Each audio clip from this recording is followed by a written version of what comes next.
रामनवमी से हनुमान जयंती और फिर ईद के दिन देश के कई शहरों में दंगे हुए। इन दंगों के बाद सवाल खड़ा होता है कि क्या इन सीरियल दंगों के पीछे पीएफआई का दिमाग है।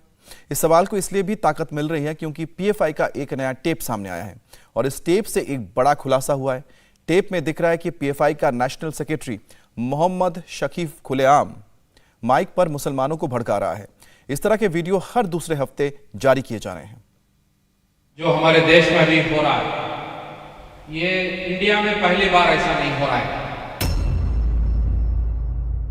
रामनवमी के नाम पर जो हमारे देश में अभी हो रहा है, ये वक्त की इंतजार करके थे ये लोग। They were waiting for the time.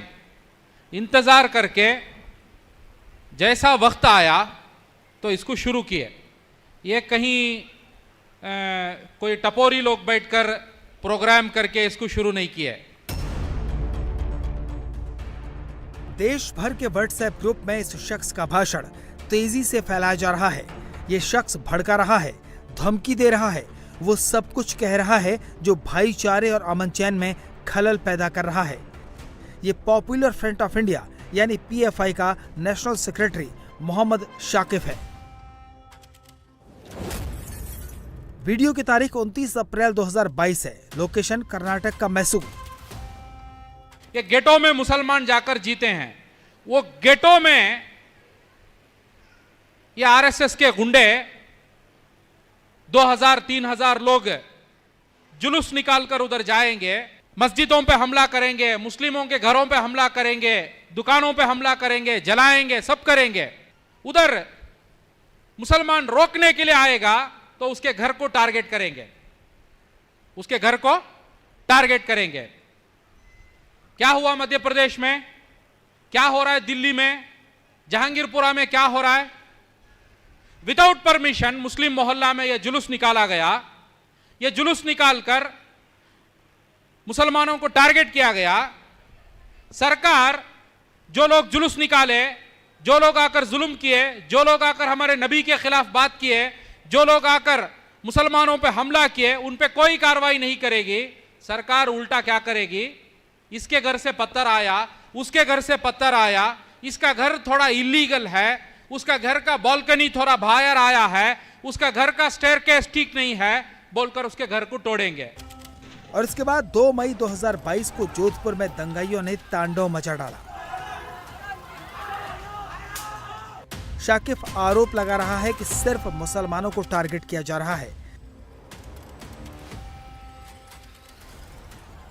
Jodhpur में हुई हिंसा के मामले में आदिल, अब्दुल, सत्तार, ताहिर, मूसा, इमरान गिरफ्त में हैं। रोहित, योगेश, हितेश, हिमांशु, अरविंद जैसों पर भी शिकंजा है, लेकिन पीएफआई के मंच से पेसर पैर के दावे करके केवल जहर घोला जाता है। आज हम लोग इसको नहीं रोकेंगे। आज वी स्टिल हैव टाइम। पानी सिर्फ यहां तक आया है, पानी सिर्फ यहां तक आया है। अभी डूबने के लिए वक्त है। अभी भी हम लोग काम नहीं करेंगे, अभी भी हम लोग जो है इसको रोकने का इंतजामात नहीं करेंगे तो हम डूब जाएंगे। हाँ, हम डूब जाएंगे, मगर हमारी नस्ल क्या बनकर इस देश में जिएगी? हमारी नस्ल इस देश में क्या बोलकर जिएगी? पीएफआई की साजिश को अब मुसलमान भी समझने लगे हैं, इसलिए अब मुस्लिम संगठनों ने कानून का दरवाजा खटखटाया है। सूफी खानकाह एसोसिएशन ने पॉपुलर फ्रंट के नेताओं के भड़काऊ भाषणों की कॉपी भेजकर केंद्र सरकार और उत्तर प्रदेश सरकार से पीएफआई पर बैन लगाने की मांग की है। अभी हालिया दिनों में जो भी वारदात तशद्दुद की पूरे हिंदुस्तान में हुई है, उसमें पीएफआई का हाथ खुल करके सामने आया है, क्योंकि उसकी एक सबसे अहम वजह है कि उन्होंने 26 जनवरी 2022 को एक रेजोल्यूशन पास किया था और उस रेजोल्यूशन में उन्होंने ये कहा था कि हम हिंदुस्तान में लोकतंत्र बचाओ अभियान शुरू करने जा रहे हैं। दरअसल उनका वो लोकतंत्र बचाओ अभियान ना होकर के भारत को विखंडित करने का अभियान था। पीएफआई यानी पॉपुलर फ्रंट ऑफ इंडिया एक अलगाववादी चरमपंथी संगठन है, जिसके खिलाफ सूफी खानकाह एसोसिएशन लगातार पूरे हिंदुस्तान में अपनी आवाज़ बुलंद कर रहा है। हुकूमत हिंद को और तमाम रियासती सरकारों को आगाह किया है कि पीएफआई पर पाबंदी लगाई जाए। क्योंकि पीएफआई के ज़रिए लगातार इस तरह की घटनाएं की जा रही हैं कि वो एक मुस्लिम समुदाय के बच्चों को भड़का रहे हैं, बरगला रहे हैं, अपनी बयानों से, अपनी बातों से, अपने कामों से समाज में नफरत का बीज बो रहे हैं। लखनऊ के दारुल उलूम फिरंगी महल के प्रवक्ता ने भी कहा कि किसी को भी इस तरह के नफरत फैलाने की इजाजत नहीं मिलनी चाहिए। देश में नफरत फैलाने की बात या किसी भी तरीके की हिंसा की बात करने की किसी को भी इजाज़त नहीं है और न दी जा सकती है। ये देश संविधान से चलता है, ये देश हिंदू और मुसलमानों सबका है। किसी भी समुदाय के खिलाफ कोई आपत्तिजनक बात करना या किसी के खिलाफ कोई इस तरीके की बात करना जिससे दूसरों के जज्बात और दूसरों की आस्था को ठेस पहुँचे, इसको कतई तौर पर किसी भी समाज में बर्दाश्त नहीं किया जाता है। मेरा ये कहना है कि जो लोग भी इस तरीके की बातें कर रहे हैं उनको समझने की ज़रूरत है कि ये देश सबका है, ये देश संविधान से चलता है।